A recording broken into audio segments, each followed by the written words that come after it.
دہائی میں یہ محسوس کیا گیا کہ سوویت یونین کے مقابلے میں چین کے ساتھ تعلقات استوار کیے جائیں، اور اس میں پھر یہ بات بھی ہو گئی تھی کہ ایک لمبے عرصے کے دوران اپنی تمام تر قوتوں کے استعمال کے باوجود امریکی اس بارے میں یعنی چائنا کو ترقی کرنے سے روک نہیں سکے تھے۔ تو اب ان کے ہاں بھی ایک خیال یا ضرورت پیدا ہو گئی، تقویت پا گئی کہ چین کی مارکیٹ کو حاصل کیا جائے، سستی لیبر کو حاصل کیا جائے، اور پھر اس سے زیادہ یہ کہ چین جو کہ ایٹمی طاقت پہلے ہی بن چکا تھا اور ترقی کے راستے پر کمیونسٹ فریم ورک میں آگے ہی آگے بڑھتا جا رہا تھا، تو اس کے ساتھ دوستی کا ایک عمل شروع کیا گیا، اور اس عمل کے حوالے سے پاکستان میں ان دنوں Agha Muhammad Yahya Khan chief marshal administrator امریکی پروگرام کے مطابق موجود تھے۔ چنانچہ ان سے یہ خدمت انجام دی گئی کہ انہوں نے چین کے ساتھ رابطہ قائم کروانے میں اپنا کردار ادا کیا۔ تو ناظرین اکرام، وہ ایک دنیا میں ایک نیا فیز تھا۔ اس کے بعد پھر افغانستان ایشو آ گیا، سوشلسٹ انقلاب۔ وہ کوئی عوامی قوت سے تو نہیں لایا گیا تھا، عوامی قوت سے لائے جاتے تو اس کا فیوچر کچھ اور ہوتا، کیونکہ وہ فوج کے اندر سے ایک گروپ اٹھا، وہ کو لے آیا، سردار داؤد کو قتل کر دیا گیا، اور جیل سے ایک کمیونسٹ پارٹی کے سربراہ کو، جو صحافی بھی تھے، نور محمد ترکئی، اور حفیظ الامین کو، جو ایلیٹ کلاس سے تعلق رکھتے تھے لیکن سوشلسٹ سیاستدان ہونے کا کلیم کرتے تھے، بلکہ بعد میں یہ ثابت بھی ہوا کہ وہ امریکی CIA کے لہزان میں تھے۔ ان کے آپس کے اشتراک سے ان کو اس انقلاب کو چلانے کی کوشش کی گئی، جسے پاکستان میں امریکی مرضی کے مطابق مارشل لا لگانے والے جنرل ضیاء الحق میں بھی یہ خواہش موجود تھی کہ امریکی ان کی موجودگی کو، ذوالفقار علی بھٹو کو پھانسی دلوا چکے تھے، کہ اسے اب بدل کر کوئی ڈیموکریٹک سیٹ اپ لایا جائے، کہ اس دوران ایک MRD کو حرکت میں لایا گیا، ایک اتحاد بنا کر۔ تو ایک نئے جنرل کے لانے کا پروگرام تھا، جو ان دنوں chairman joint chief of staff committee تھے، جنرل اقبال، کہ ابھی یہ تحریک چلی نہیں تھی، اور امریکی پروگرام جو تھا وہ replace of the general Zia کہ نیا جنرل لایا جائے اور اس کے ذریعے سے الیکشن کروایا جائیں اور پاکستان میں ڈیموکریٹک سیٹ اپ اسٹارٹ کروایا جائے، اور سوشلسٹ انقلاب افغانستان کو روکنے کے لیے انتظامات کیے جائیں۔ تو ایسی صورت میں ناظرین کرام، میں بریف کرتا چلوں کہ ابھی MRD کی موومنٹ اپنے ابتدائی اس میں تھی کہ ہائی جیکنگ کا واقعہ ہو گیا۔ اگر یہ اب میں ٹائمنگ کی بات پولیٹکس میں کرنے جا رہا ہوں اپنے انالیسس کے مطابق، جس سے آپ اختلاف کر سکتے ہیں، کہ ٹائمنگ کے حوالے سے ابھی MRD کی موومنٹ انتہائی ابتدائی سٹیج پہ تھی کہ ہائی جیکنگ کا واقعہ ہو گیا۔ میرے نزدیک اگر ہائی جیکنگ کا واقعہ تحریک چلنے کے بعد جب وہ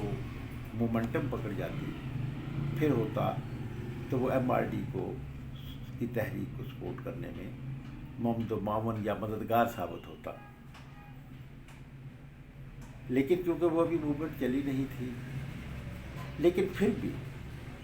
ایک چانس موجود تھا. وہ یہ تھا کہ ایک ہفتہ بھر ہائی جیکرز اور جنرل ضیاء الحق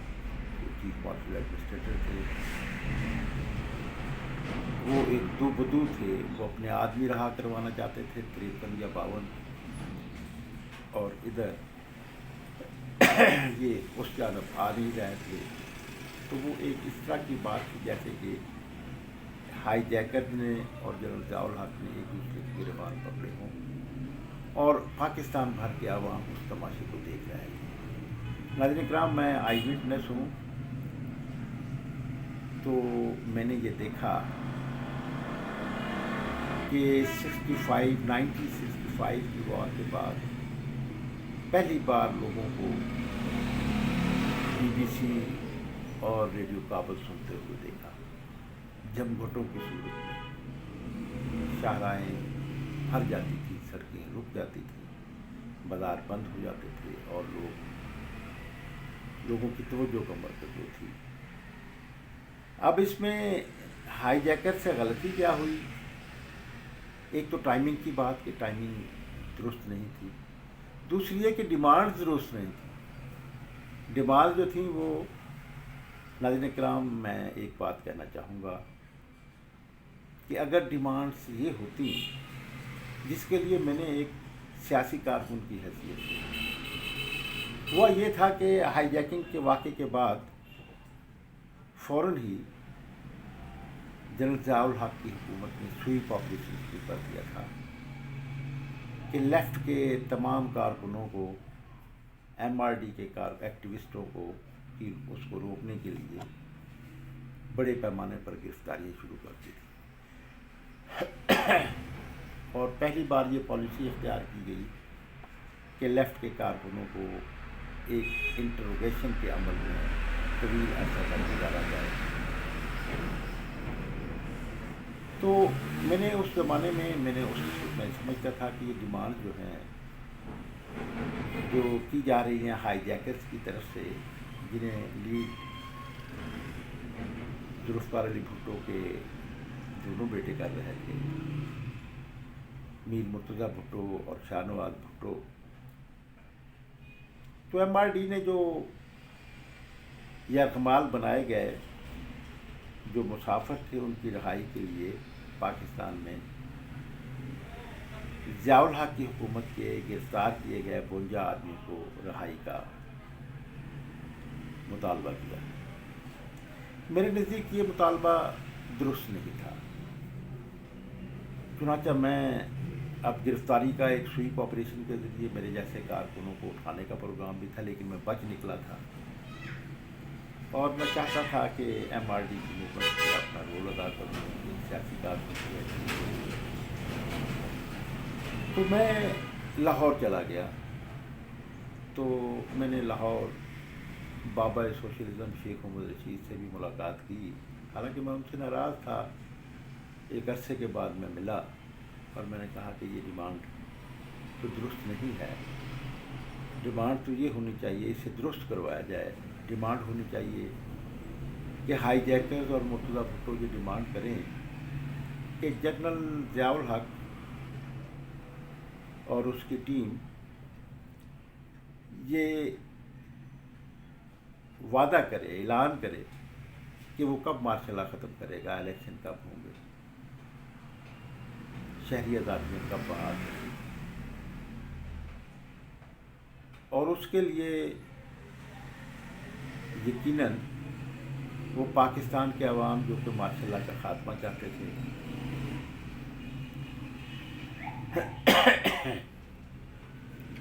تو وہ یقیناً اٹریکٹ ہوتے کہ یہ ہماری آزادی کی لڑائی لڑ رہے ہیں. تو اس میں یہ سمجھتا ہوں کہ وہ امریکی جو کہ پہلے سے ایک پروگرام بھی رکھتے تھے، جو کہ اب ہائی جیک کی وجہ سے خوفزدہ ہو گئے تھے، اور انہوں نے اپنے اس پروگرام کو ملتوی کیا اور ایم آر ڈی کی جو سپورٹ کی جا رہی تھی اس سے دستکش ہو گئے تو جنرل ضیاء الحق کی حکومت کو موقع دیا۔ تو اگر یہ ڈیمانڈ ہوتی اور ساتھ ہی ہائی جیکرز یہ بھی کہتے کہ پاکستان کے عوام کو آزاد کروانے کے لیے اقوام متحدہ ضمانت دے جنرل ضیاء الحق کے اعلان کی، یا امریکہ ہو گیا، تو یقیناً میں یہ سمجھتا ہوں کہ امریکیوں کو ایک راستہ مل جاتا۔ امریکی جو تھے وہ تو خود پریشان تھے کہ یہ شاید کوئی رشین موومنٹ ہے، تو اس حوالے سے لیکن اب وہ ہائی جیکرز نے یہ نہیں سوچا کہ وہ 52 آدمیوں کو تو ریلیز کروا لیں گے، لیکن اس کے بعد جو 52,000 آدمی یا 5200 آدمی لیفٹ کے لوگ جو گرفتار کیے جائیں گے تو اس کا کیا تدارک ہوگا۔ تو یقیناً اگر وہ ڈیمانڈ یہ کرتے جیسا کہ میں نے بتایا کہ پاکستان میں مارشل لاء کے خاتمے کی بات کرتے اور الیکشن کی بات کرتے، تو اس حوالے سے وہ پاکستان کی ڈیموکریٹک فورسز کو، پاکستان کی بار ایسوسی ایشنز کو، وکلاء کی اس کو جو کوئی ہراول دستے کا درجہ رکھتے ہیں، اسٹوڈنٹس، یہ سب لوگ موٹیویٹ ہو جاتے، باہر نکل آتے ہیں۔ اس طرح اندرونی دباؤ، امریکہ کی ضرورتیں، امریکہ کا پروگرام، تو یہ سب مل کر جنرل ضیاء الحق کی چھٹی کرائی جا سکتی تھی اور یہاں پر امریکی ضرورتوں کے مطابق ایک ڈیموکریسی کا ایک نیا سیٹ اپ شروع ہو جاتا۔ لیکن یہ ایک بنیادی غلطی ہو گئی جس سے کہ امریکیوں نے اپنا وہ پروگرام بدل کر جنرل ضیاء الحق کو کنٹینیو کرنا شروع کیا، اور جنرل ضیاء الحق جو تھے وہ اپنے طور پر سوشلسٹ انقلاب کو ختم کروانے کے لیے ایک جہاد بھی شروع کروائے ہوئے تھے پاکستان کی اندرونی وسائل کے ساتھ، پاکستان کے اپنے امریکہ کی طرف سے کوئی امداد۔ جیمی کارٹر نے امداد کا ایک وہ کی تھی جسے کہ جنرل ضیاء الحق نے امداد چیک کر دیا تھا۔ تو ناظرین کرام، یہ ایک غلطی ہوئی کہ پراپر ٹائم پر ہائی جیکنگ نہیں تھی، پھر وہ ان کی ڈیمانڈ بھی تھی، اگر ڈیمانڈ کچھ کرا دی جاتی تو میں نے بابا صوفی شیخ محمد رشید سے یہ سمجھتے ہوئے کہ وہ وفاقی وزیر رہ چکے ہیں بھٹو کابینہ میں اور سوشلسٹ برانڈڈ ہیں، تو ان کے یقیناً کوئی رابطے بھی ہوں گے، تو میں نے دیکھا کہ وہ تو میری طرح بے بس، ورنہ یہ بات پہنچائی جا سکتی تھی بڑی آسانی سے میڈیا کے ذریعے، پاکستانی میڈیا کے نہیں لیکن جو فورن میڈیا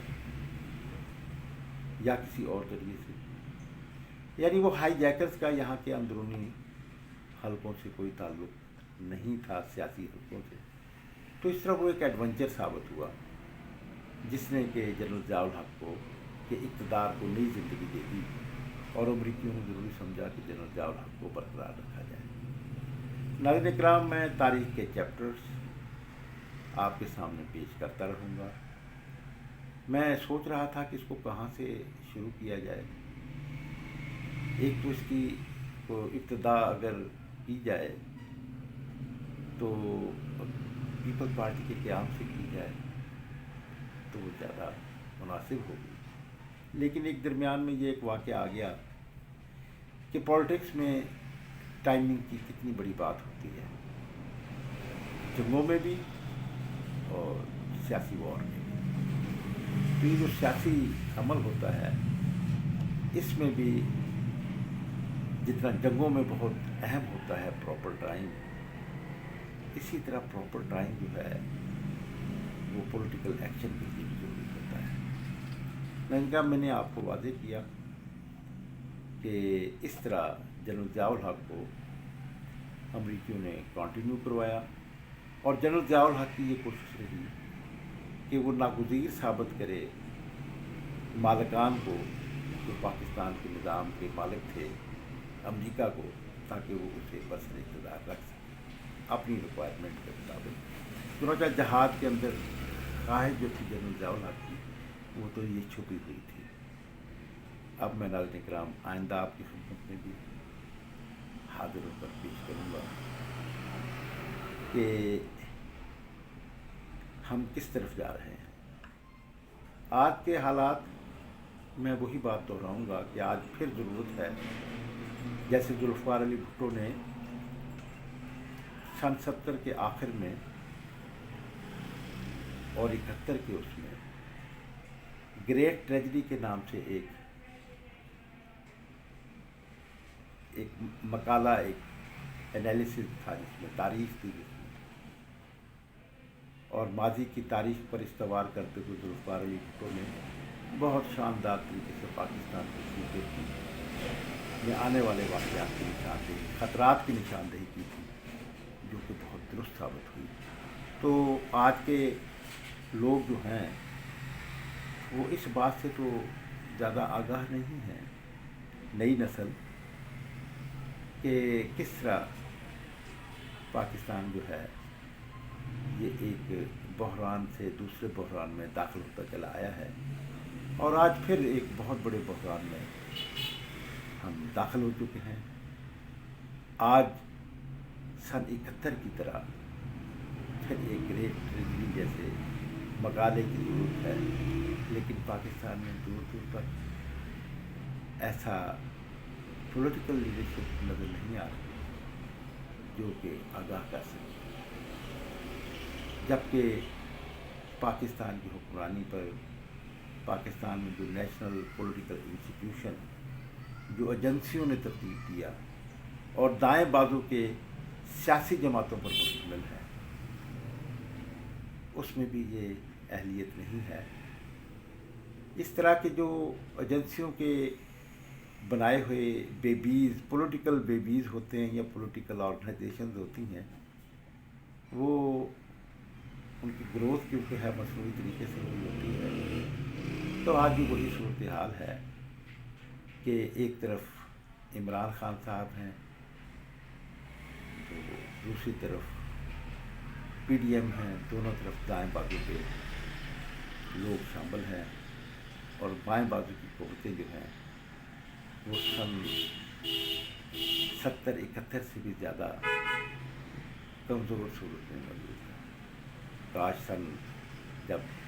70-71 کا بحران تھا، کاش بائیں بازو کی قوتیں اسٹرانگ ہوتی تو وہ پاکستان کو بچا سکتی تھی۔ آج پھر جب پاکستان عالمی طاقتوں کے دباؤ کی وجہ سے سخت دباؤ میں ہے اور بحران کی صورتحال ہے، آج اگرچہ ایک تبدیلی کا جو عمل شروع ہوا سوویت یونین کی تحلیل ہونے کے بعد کہ عالمی سرمایہ داری نظام کے محافظت پر امریکہ کی قوانین بدل گئی ہیں، تو اس میں اگرچہ ہمیں چین کی سی پیک کے حوالے سے پاکستان کو محفوظ بنانے والی کچھ قوت تو فراہم ہے، میں یہ سمجھتا ہوں کہ یہ عمران خان کی تبدیلی اس میں ایک بڑی بنیادی وجہ یہی تھی، لیکن وہ عمران خان صاحب کوالیفائی نہیں کر سکے۔ کیوں نہیں کر سکے کوالیفائی؟ اب عمران خان صاحب تو کہتے ہیں کہ مجھے کام نہیں کرنے دیا گیا۔ میں یہ کہتا ہوں کہ وہ کام تو وہ قوتیں ظاہرہ جو لاتی ہیں وہ اپنے مرضی کے مطابق ہی کرواتی ہیں، لیکن اس کے بعد پھر خود کچھ اپنی بھی تو ذہانت ہوتی ہے کہ جب کوئی موقع ملے تو اس کو کیش کروایا جائے۔ تو اس کے لیے جو طریقہ کار تھا وہ اس پر chairman P T I Imran Khan صاحب عمل نہیں کر سکے، اور آج پاکستان بحران کا شکار ہے۔ ہمیں تو افسوس ہوتا ہے ناظرین کرام کہ دونوں طرف دیکھیں کہ پہلے آڈیو اور ویڈیو جو تھی وہ مسلم لیگ نون کے لیڈروں کے خلاف، نواز شریف کے خلاف پروپیگنڈے کا مرکز، اور آج پروپیگنڈے کا مرکز آڈیو اور ویڈیو عمران خان اور بشرا عمران کے بارے میں ہے۔ کتنی افسوسناک بات ہے۔ اصل میں دائیں بازو کے پاس یہی پبلک ایشو ہوتے ہیں، اقتدار کے حوالے سے ان کے سامنے پبلک ایشو نہیں ہوتے کہ پاکستان کو بحران سے کیسے نکالا جا سکتا ہے۔ آج ضرورت ہے کہ اس پر ڈیبیٹ ہو کہ پاکستان کا بحران کیا ہے، پھر اس پر یہ ڈیبیٹ ہونی ڈیبیٹ ہونی چاہیے کہ اس کو کیسے نکالا جا سکتا ہے۔ ناظرین کرام، میں تو بہت کمیٹڈ ہوں، سن 70-71 میں بھی کمیٹڈ تھا کہ پاکستان کو بائیں بازو کا الائنس،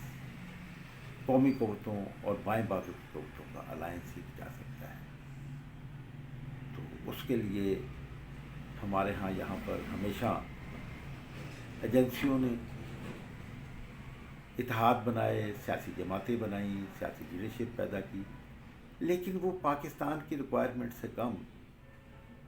وہ امریکہ کی مرضی اور منشا کے اس کے نظام کو چلانے کے لیے زیادہ۔ تو آج بھی وہی کیفیت ہے کہ آج جب کہ ہم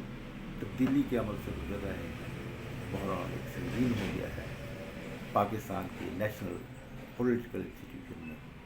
بائیں بازو کا کوئی حصہ نہیں ہے۔ ناظرین کرام، میں اجازت چاہتا ہوں، امید ہے کہ آپ میری گفتگو کو پر اپنے خلاف یا موافق کمنٹس ضرور دیں گے، اس لیے کہ خلاف تو بہت ہی اہمیت کی بات ہوتی ہے، اس سے کیونکہ میرے انالیسز میں کلیئرٹی آئے گی اور پاور آف انالیسز میں اضافہ ہوگا۔ میں آپ سے اجازت چاہتا ہوں۔ وائس آف پیپل آپ کا چینل ہے جو بہت ابتدائی اس میں ہے،